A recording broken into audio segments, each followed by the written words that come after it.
Hello les amis, je vous retrouve pour une nouvelle vidéo sur le football et la Ligue des Champions 2024-2025 et je vais vous présenter le résultat en stats du match Arsenal contre Paris Saint-Germain. C'était un match qui avait lieu ce mardi 29 avril 2025 pour le compte des demi-finales aller dans la Ligue des Champions et c'est le PSG qui l'a emporté 1 but à 0 à l'extérieur, donc c'est une énorme performance des Parisiens en vue éventuellement de la qualif pour la finale. Alors dans cette vidéo qui va servir en même temps de débrief de cette rencontre. On va revenir sur le but de cette rencontre, mais surtout sur les grands faits de ce match, et on verra les statistiques des deux équipes que l'on va décortiquer pour comprendre un petit peu le déroulé de la rencontre. Et on terminera la vidéo par un aperçu du match retour, tout simplement, et donc une victoire très importante des Parisiens, 1 but à 0. Une victoire qui s'est dessinée dès le début du match, grâce à un but de Ousmane Dembélé à la 4e minute. Alors ça a été une action collective très longue de la part des Parisiens.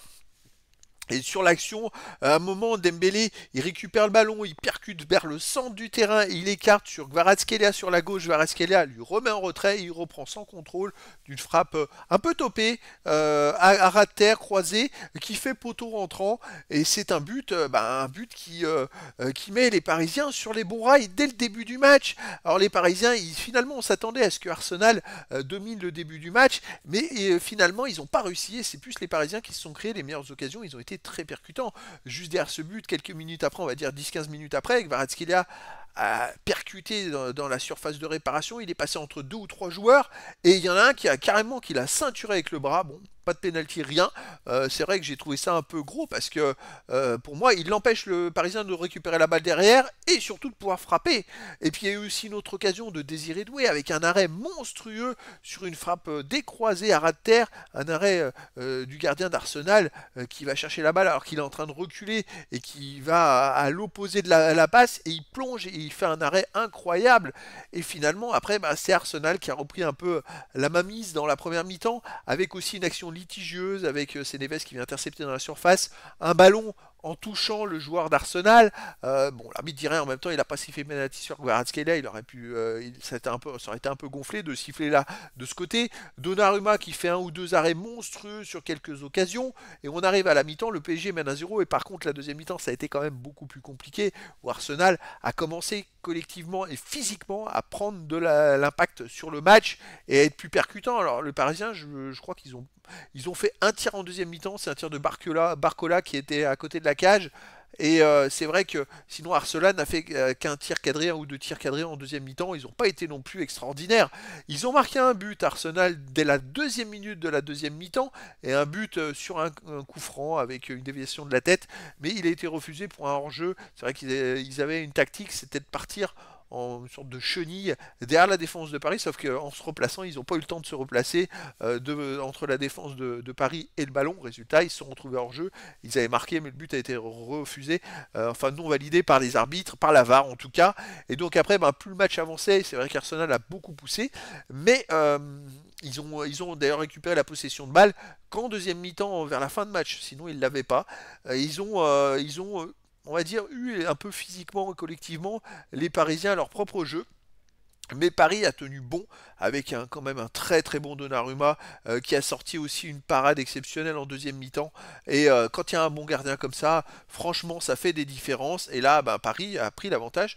Donc on va aller voir les statistiques, hein. Il y a eu quand même 52 à 48% de possession de balle pour le PSG. Ils ont repris l'avantage sur la fin, ils ont un peu plus la balle à certains moments. Mais c'est vrai que ça s'est quand même équilibré en deuxième mi-temps.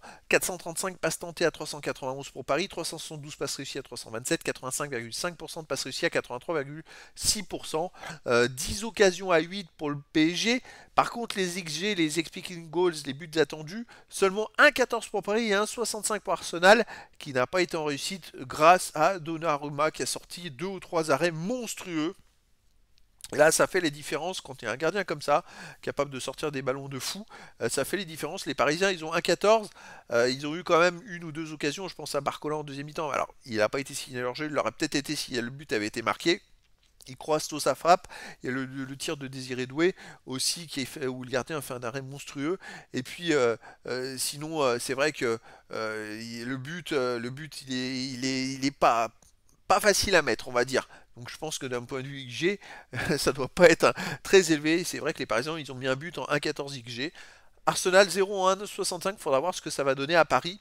Les autres stats, 11 tirs à 10 pour le PSG, 5 tirs cadrés à 4 pour Arsenal, 3 tirs contrés à 1 pour Arsenal, 1 poteau à 0 pour le PSG. C'est une frappe de Ramos sur la fin de match. Il met un pointu monstrueux qui est dévié sur la barre par le gardien d'Arsenal. C'est vrai qu'il y a aussi cette occasion quand même à souligner. Les Parisiens aussi, ils ont pas été en reste d'occasion quand même. Et donc finalement, le PSG, et ça a plutôt équilibré dans les stats, il n'y a que collectivement où ils ont été légèrement au-dessus. Et puis ils ont fait un poteau supplémentaire comparé à Arsenal. Les autres stats, 4 enjeux à 1 pour Arsenal, 3 corners à 1 pour Arsenal, 13 centres à 3 pour Arsenal, 6 interceptions à 5 pour le PSG, 25 tacles à 12 pour le PSG, 50 duels gagnés à 47 pour le PSG. Donc ils sont en tête dans la bataille, dans les combats, ils sont en tête les Parisiens. 5 arrêts à 3 pour le PSG, 15 fautes partout. 2 jaunes partout, pas de rouge. Donc les Parisiens, voilà, ils sont allés chercher la victoire. Vraiment, c'était plus que mérité. Sacré combat entre ces deux équipes. Un grand match de Ligue des Champions, on va dire. Et les Parisiens qui sont favoris cette fois pour la qualification, pour la finale. Et donc, hâte de voir le match retour. Le match retour, les amis, et ça sera à ne pas rater. Ce sera le 7 mai prochain à Paris. Donc les amis, 7 mai prochain, les Parisiens ont un but d'avance. À domicile, il suffit d'un match nul et ils seront qualifiés pour la suite. C'était donc la présentation débrief du résultat en statistique du match Arsenal contre Paris Saint-Germain. Un match qui s'est terminé par la victoire à l'extérieur du PSG. 1 but à 0. Voilà les amis, je vous dis à très bientôt pour une nouvelle vidéo.